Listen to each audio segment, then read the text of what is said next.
Com as mãos levantadas, recebemos o nosso pastor Lorival de Almeida, com esse aplauso para Jesus.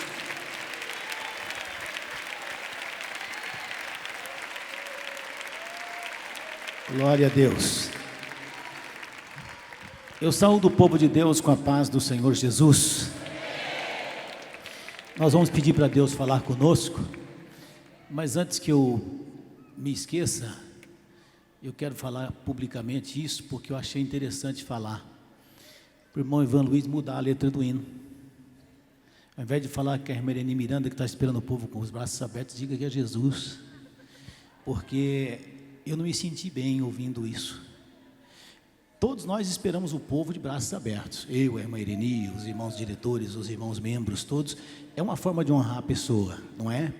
Mas a minha opinião, pelo menos, é que o irmão poderia mudar e deixar falar que o Senhor Jesus é que, porque Ele é o ser mais importante daqui. Quem concorda comigo, levanta a mão. Então, não estou repreendendo, não, estou orientando, tá? Porque nós somos amigos e nós temos essa liberdade, não é verdade? Amém? Vamos agradecer a Deus, irmãos, pela oportunidade, vamos? Amém? Levante a sua mão, vamos falar com Deus, maravilhoso Deus, poderoso Pai. Nós estamos na presença do Senhor mais uma vez, e agradecemos de todo o nosso coração, Senhor meu Pai, a presença do Senhor em nosso meio. Senhor, o Senhor é o mais importante aqui em nosso meio, por isso nós glorificamos e exaltamos o nome do Senhor. Nós estamos felizes, ó Pai, com todas as maravilhas que o Senhor tem feito na nossa vida, com todas as coisas boas que o Senhor tem realizado em nosso meio, e certamente hoje é mais um dia de grandes respostas do Senhor à nossa vida. Certamente hoje é mais um dia de grande poder que o Senhor haverá de se manifestar em nosso meio, fazendo com que vidas sejam tocadas, sejam resplandecidas, sejam uma vez mais estruturadas, para que possam ser vidas que tenham um testemunho para contar. Senhor, o Senhor tem corações para morar, o Senhor tem vidas para operar, o Senhor tem sinais a realizar. Eu agradeço o Senhor pela sua presença, Senhor, e agradeço o Senhor também pela presença desse povo que aqui está. E agradeço o Senhor pelo privilégio que nós temos de poder falar do amor do Senhor a essa gente, falar do amor do Senhor a esse povo, Pai, em nome de Jesus Cristo. Que a mão do Senhor esteja estendida, que o poder do Senhor esteja sobre nós nessa tarde, e que o nome do Senhor seja glorificado, seja exaltado para todo sempre. Quantas pessoas estão aqui hoje, ó Deus, carentes de um milagre, carentes de uma resposta. Quantos vieram aqui, ó Deus, em estado de desespero, em estado, ó Deus, de sofrimento, em estado de desilusão, e buscam do Senhor uma resposta, buscam do Senhor o carinho que o Senhor tem para manifestar em relação a elas. Que os problemas sejam, ó Deus, vistos pelo Senhor, resolvidos pelo Senhor, que as doenças sejam curadas, que corações sejam, meu Deus, cheios da sua graça, do seu poder, e que nós possamos, meu Deus, meu Pai, em nome de Jesus Cristo, que nós possamos, Senhor, senti-lo cada vez mais de perto em nossa vida, em nome de Jesus. Amém, Senhor. Amém, Senhor. Amém.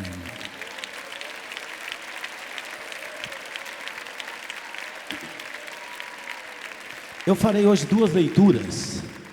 Alô, estúdio. A primeira leitura, ela se encontra no capítulo 3 de Gênesis, versículo 8 a seguir.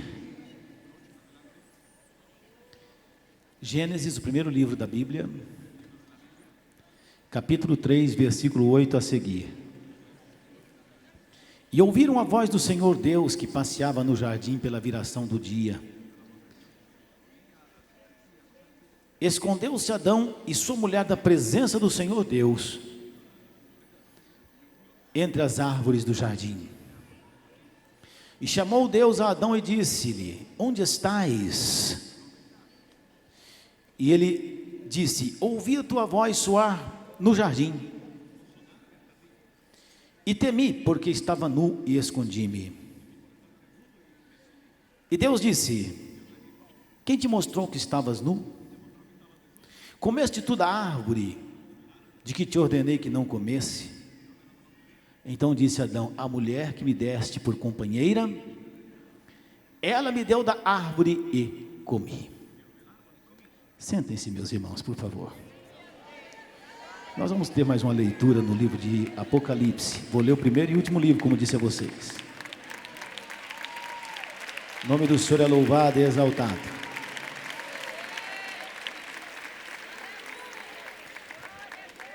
A gente passa por experiências na vida que a gente guarda e chega a hora que a gente usa essa experiência.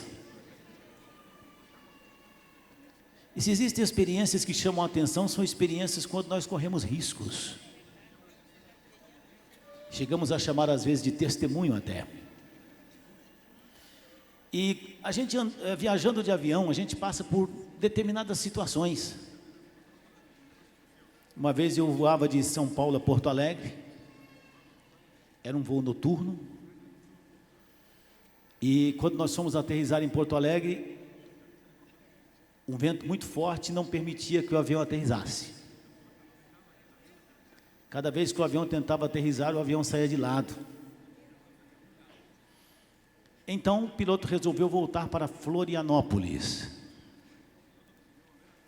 Eu estava com os meus filhos pequenos, chegando em Porto Alegre, ou digo em Florianópolis, o piloto, ele informou: aqui é o capitão Nogueira, aqui, piloto sempre chama Nogueira, Oliveira, né? Aqui é o Nogueira, e nós não aterrissamos em Porto Alegre, está muito vento, vamos esperar um pouco para a gente volta. Florianópolis, tradutor. Então, quando o piloto acabou de falar isso, eu me levantei e falei com o comissário: o senhor me perdoe, mas a minha cota de medo por hoje esgotou-se. Eu vou descer aqui mesmo em Florianópolis e vou ver quando irei então para Porto Alegre. A princípio o comissário disse: não sei se eu posso abrir a porta, se não posso. Eu falei: então é o seguinte, fala com o piloto que eu não quero ir, quero descer.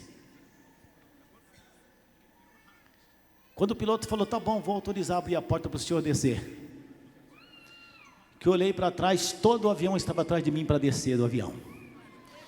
Ninguém queria continuar a viagem, porque nós estávamos com medo.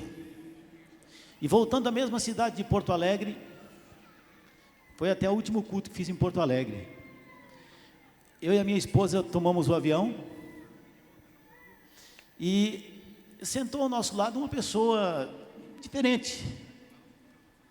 A pessoa não disse nem bom dia, nem boa tarde, e sentou-se até com uma certa arrogância. Mas quando chegou na região do Grand Canyon, ali entre Florianópolis e Porto Alegre, o avião começou a ter turbulência. O avião começou, sobe, desce, desce, sobe, vai para cá e vai para lá. E aquela senhora que estava ao meu lado, meus irmãos, junto com a minha esposa, ela se apavorou. E aí já perdeu totalmente a compostura e também a arrogância.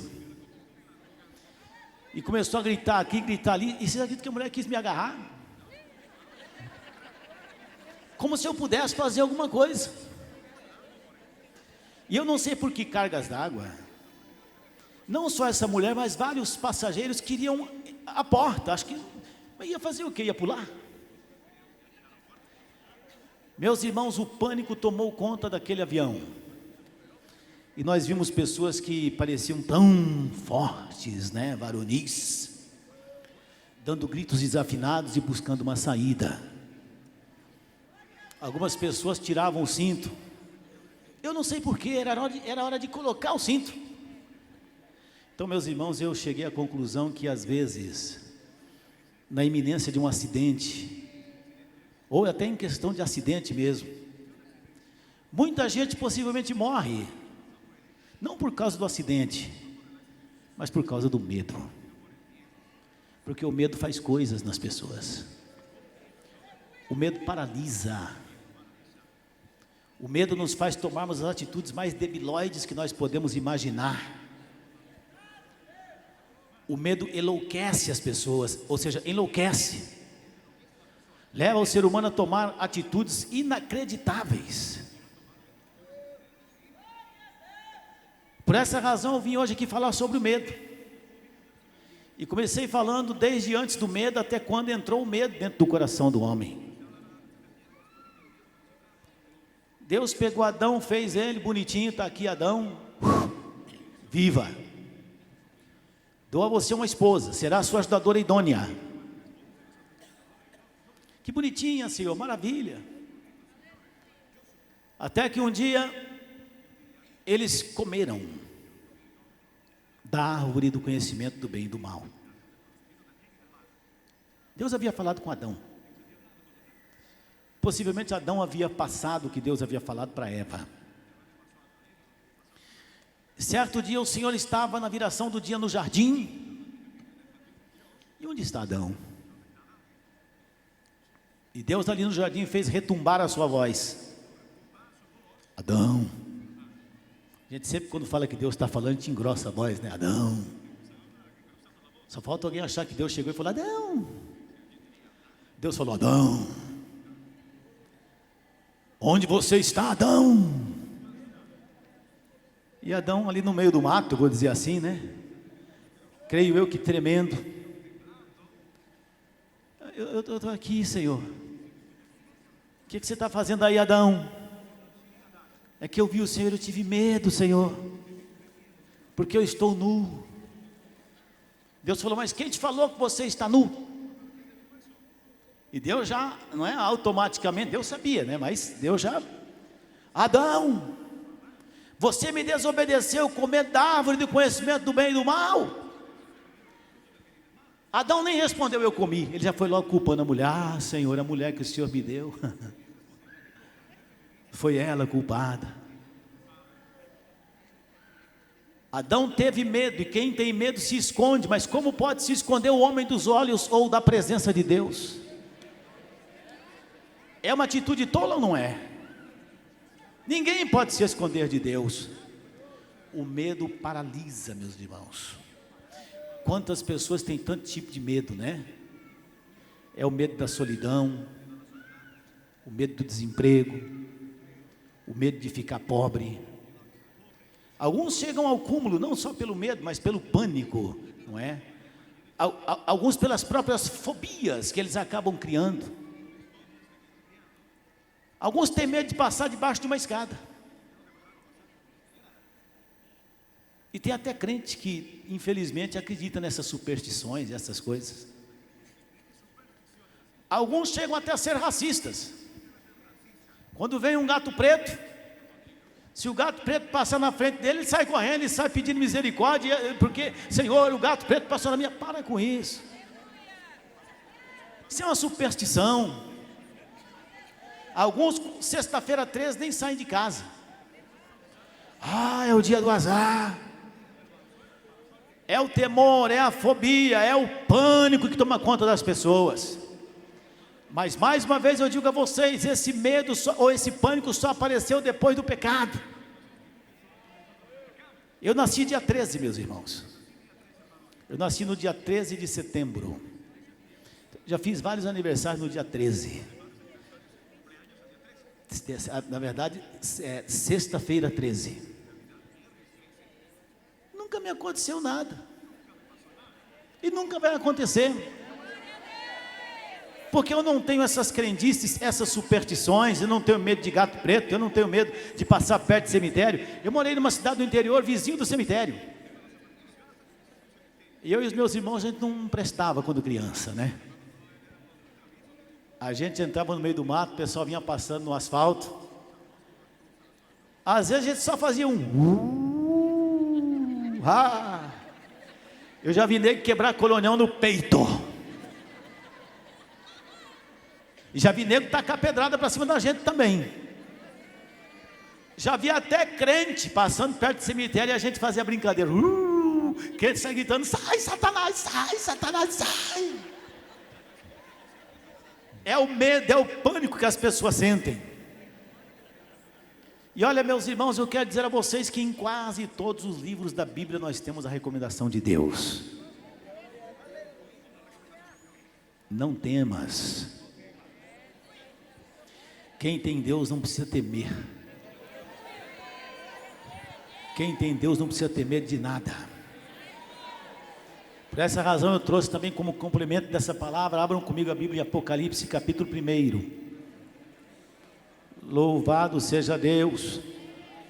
Nós estamos falando de João, o evangelista. Ele estava na casa de 100 anos de idade. E a história nos diz que ele foi exilado por um dos imperadores numa ilha inóspita, numa isla, eu estou falando em espanhol agora também, numa ilha, onde haviam vários animais perigosos, insetos, e aos 100 anos de idade, convenhamos, né, meus irmãos, já fica difícil para nós construirmos algo seguro para a gente, não é? E João Evangelista estava lá, depois de passar anos da sua vida falando do amor de Deus, ele estava sozinho, nessa idade avançada. Quem sabe ele pensasse com os seus botões: onde é que está Deus que me permitiu estar aqui sozinho, experimentando a solidão, sofrendo nesse lugar? Onde está o Senhor, ó Deus? Talvez, eu não estou dizendo que ele estivesse assim, mas quem sabe ele tinha até razão de pensar assim. Eu vou fazer 58 anos aí, agora eu já estou caindo nos pedaços. Eu imagino o João com 100. Você que está fazendo aí 60, e como eu mesmo, 50 e tantos, tem dia que você está numa situação que dá até vontade de ficar o dia inteiro deitado, né, meus irmãos? Imagine você e João, nessa ilha, 100 anos, pregando o Evangelho. De repente está preso aí sozinho, sem forças. Acredito eu que o coração dele estava balançando. O Senhor se esqueceu de mim, Senhor? Onde é que o Senhor está, Senhor? Que o Senhor não me ajuda? Por que o Senhor me abandonou sozinho aqui nesse lugar? Senhor, me ajuda. Mas de repente nós nos deparamos com Apocalipse capítulo 1, versículo 10. Nós vamos lendo. Eu fui arrebatado em espírito no dia do Senhor, lá na ilha, e ouvi de trás de mim uma grande voz, como uma trombeta, que dizia: o que vês escreve num livro, e envia 7 igrejas que estão na Ásia. Não vou ler o nome das igrejas. Versículo 12: e virei-me para ver quem falava comigo, e virando-me vi 7 castiçais de ouro, e no meio dos 7 castiçais, semelhante ao Filho do Homem. Só pode ser Jesus, vestido até os pés de um vestido comprido e cingido pelos peitos com um cinto de ouro, e a sua cabeça e os cabelos eram brancos como a lã branca, como a neve, e os seus olhos como chama de fogo. Observe vocês, meus irmãos, que no momento de solidão, no momento de desespero, o Senhor apareceu para João. Por isso que eu disse, possivelmente ele estivesse falando: Senhor, o Senhor me deixou sozinho aqui, estou temeroso na minha idade. Mas de repente o Senhor aparece para ele. Eu creio que Deus não apareceu para ele da forma que ele estava esperando que Deus pudesse aparecer, na pessoa do Filho. Ou seja, o Senhor Jesus apareceu a ele. Porque a Bíblia Sagrada diz mais para frente, não vou ler todo o texto, que quando João viu, era Cristo mesmo. Ele caiu aos seus pés como morto. O que é isso? Ele desmaiou de medo. Afinal de contas, ele estava acostumado a ver Jesus na sua forma natural, como um homem natural. Afinal de contas, ele estava acostumado a ver Jesus, aquele que havia curado tanta gente na presença de João, aquele que havia colocado por terra tantos demônios, aquele que havia falado profundas profecias que haviam se cumprido. De repente ele espera ver assim, Jesus: Jesus, eu estou aqui sozinho, vem cá. Aí de repente ele esperava que Jesus estivesse lá: João, eu estou aqui. Mas aparece esse ser, os cabelos brancos, vestidos compridos. Os cabelos eram brancos como a lã, como a neve, e aqueles olhos como fogo. Olhos como fogo. São olhos que enxergam tudo. São olhos que estavam vendo João na situação que ele estava. E João ali contempla aquele homem, chega a desmaiar, eu creio eu que de medo, eu diria, eu não posso provar, não é? Então eu vou perguntar para ele quando chegar no céu, mas eu creio que ele teve medo. Lá estava João, vendo o Senhor. Se Jesus tivesse aparecido para ele na sua forma que ele conhecia, talvez João tivesse saído correndo e abraçado ele, né? Mestre, Senhor meu, que maravilha que o Senhor veio, eu estou sozinho aqui, estou nessa solidão. Teria se levantado, corrido, abraçado o Senhor. João estava acostumado a ver, meus irmãos, o que? Jesus com aquela mão calejada de trabalhar na carpintaria, acostumado a ver Jesus com aquela sandália desgastada de tanto andar, não é? A sua túnica empoeirada, mas de repente ele vê um Senhor completamente glorificado, cabelos diferentes, olhos de fogo, olhos como chama de fogo, olhos que veem tudo, olhos que contemplam a situação e o sofrimento e os nossos próprios medos. Ali está o Senhor que não ignora a nossa dor, não ignora os nossos medos, não. O Senhor que vê com os seus olhos de fogo cada uma das lágrimas que nós derramamos nos momentos mais tristes da nossa vida. Deus enxerga cada uma das lágrimas que você derrama. Deus conhece os seus temores. Deus conhece a sua vida. O Senhor Jesus ali está perante João e João perante o Senhor. Continuando a leitura, a gente vai chegar até onde o Senhor fala no versículo 17. Logo após João dizer: eu caí aos seus pés como morto. Ele pôs sobre mim a sua mão direita, dizendo-me: não temas, não tenha medo, eu sou o primeiro e eu sou o último. Não tenha medo, não tema a circunstância que você está atravessando. Não temas. Tocou no ombro daquele homem já velhinho, daquele homem já centenário, meio que quase que acabado, sentindo até mesmo em algum momento a derrota.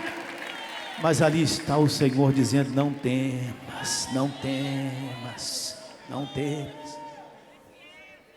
Ali estava o Rei dos Reis e o Senhor dos Senhores, e está aqui também. Não tenha medo, por mais que se apresente a você as situações mais difíceis da vida. Os olhos de Deus contemplam os filhos de Deus, e a seu tempo o Senhor haverá de levantar-se e tomar ação em seu favor. Não tenha medo. Eu estou falando desse que morreu na cruz do Calvário, mas não foi só isso não. Deposite a sua confiança nele. É claro que nós temos dificuldades nesse mundo, é lógico que nós temos, claro. É claro que nós temos problemas na nossa vida, é lógico que nós temos. Quem sabe nesse momento você veio aqui dando a Deus talvez a última oportunidade para você se desvencilhar de algo ruim. Quem sabe você veio aqui dizendo: Senhor, olha, eu não quero viver mais dessa forma. Faz alguma coisa, Senhor. Talvez seja uma ferida na sua alma, talvez seja uma doença mortal, mas não temas, não temas. O Senhor se aproximou de João na ilha de Patmos e disse: não temas, meu filho, não tenha medo. Não que o Senhor tenha dito isso, mas eu posso dizer que poderia ter dito. Eu venci Satanás na minha infância.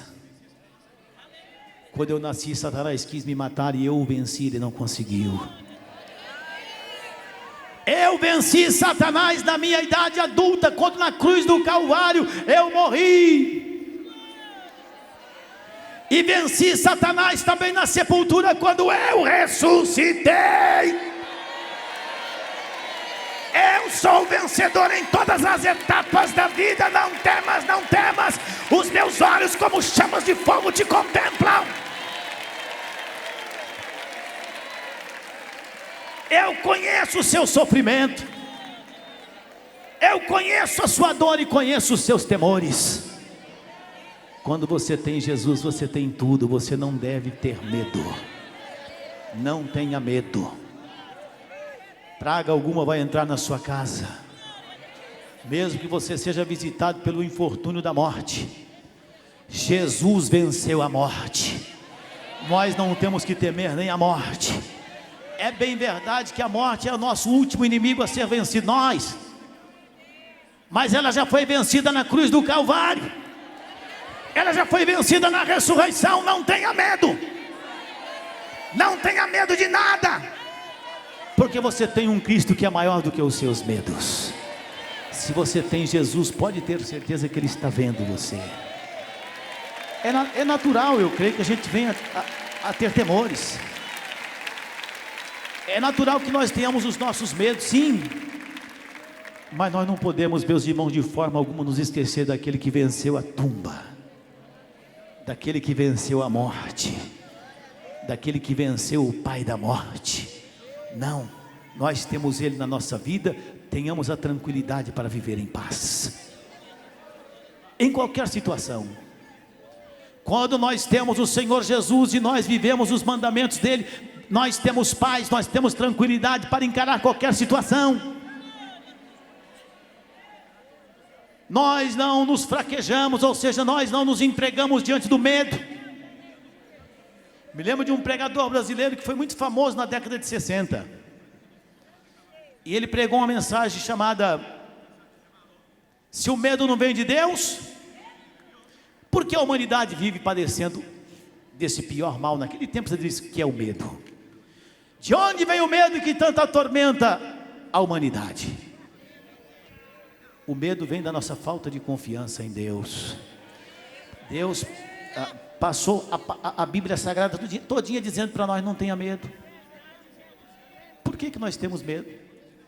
Temos medo às vezes porque nós não entendemos ter plenamente a presença de Deus em nossa vida. Temos medo porque cometemos erros grosseiros e não sabemos como fazer para nós nos redimirmos desses erros. Na verdade sabemos, mas às vezes não fazemos.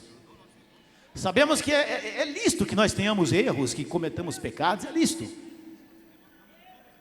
Mas nós temos o caminho para nos desvencilharmos do pecado: Jesus Cristo, quando nós nos humilhamos arrependidos. Entrega a sua vida ao Senhor e vença o medo que tanto atormenta a humanidade. E não tenha medo de mais nada. Jesus venceu quando criança, Jesus venceu na tumba, Jesus venceu na sua morte, ressuscitando. E continuam ecoando as palavras de Jesus a João: não temas, porque eu sou. Não temas, porque eu sou. Não temas, não temas, não tenha medo. Você não está sozinho, não. Você pode pensar que está sozinho, mas eu estou aqui, os meus olhos contemplam o seu sofrimento por dentro e por fora. Eu não estou vendo só as dificuldades dessa ilha, eu estou vendo também as lágrimas do seu coração. Tenha esse Jesus na sua vida e viva feliz, viva tranquilo. Tenha certeza que não tem vida melhor do que a vida com Jesus Cristo. Que Deus abençoe você, que o Espírito de Deus siga falando ao seu coração. Que siga o Senhor falando da sua vida.